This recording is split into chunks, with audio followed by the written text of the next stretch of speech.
So our question now is, what does justify a belief? What sorts of things would make a belief be a justified thing to have? And I should say that a belief can always be expressed as the content or the thought connected with an indicative sentence. Regardless of the language in which the sentence is expressed, a belief is something of the form, lightning is caused by electrical discharge, or the United States should never intervene in the affairs of another country, something of the kind. Those are always going to be beliefs, whereas shut the door, U.S. out of Central America or South America or something of the kind, those are more like imperatives and are not beliefs, and so are not so much the things we're talking about just yet, although in a few weeks we'll be talking more about justifications for things that have more directly to do with action. But for now, I just want to talk about beliefs and how they can be justified. And when we talk about justifications for belief, I want to discuss three different kinds. First of all, what I'll call theoretical justifications. Secondly, what I will call pragmatic justifications. And third, what I'll call moral justifications. So theoretical, pragmatic, and moral justifications are the three general categories that we could cite that could possibly justify a belief. First of all then, what is a theoretical justification? A theoretical justification is a set of evidence or support that makes it likely that a certain belief or proposition is correct. It's the stuff of science, it's the stuff of history, it's the stuff of mathematics, where we give some evidence either in the form of observational data, statistical analysis, photographs sometimes, historical evidence, archaeological evidence, things of the sort that can provide some justification to the fact that a certain proposition is true.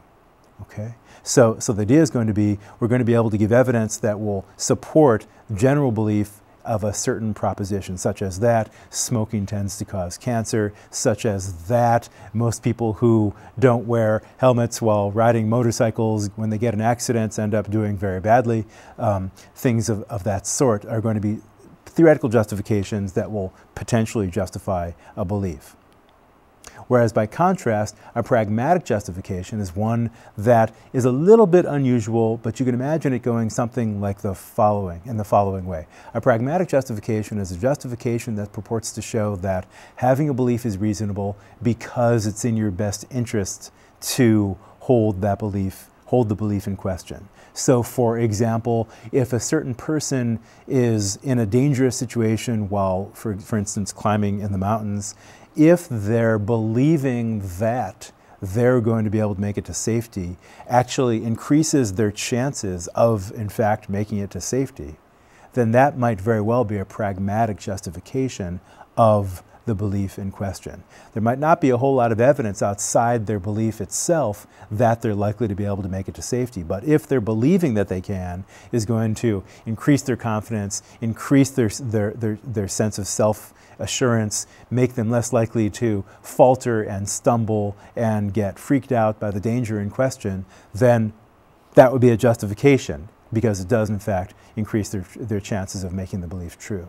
So a pragmatic justification is one that seems to support a belief in a slightly circuitous way, but I don't want to rule it out. And in fact, next week when we talk about justifications for certain kinds of theistic beliefs or belief in God, we're going to see some famous philosophers providing what they call pragmatic justifications for precisely that kind of belief.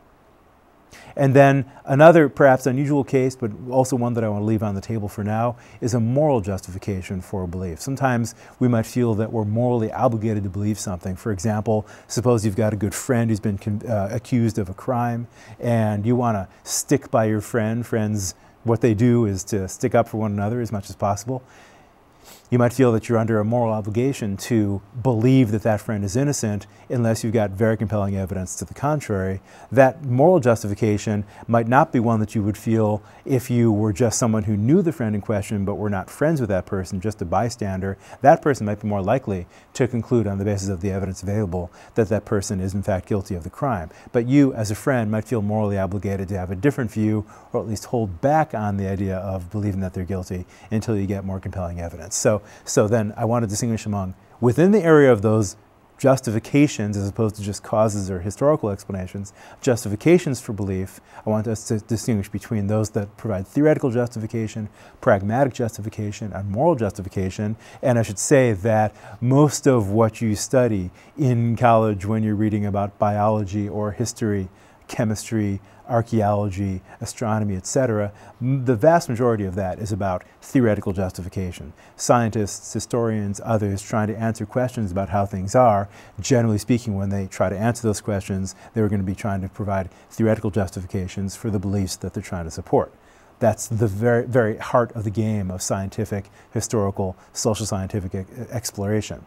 But I also want to leave open to us the possibility of pragmatic justifications as well as moral justifications. And when you start to examine, as I'll be hoping you'll do a great deal of in the course of the semester, when you start to examine your beliefs, ask yourself, well, why do I think that about what's right and wrong, about our treatment of non-human animals, about children, about suicide? Why do I think that about the rights of government, things of the kind?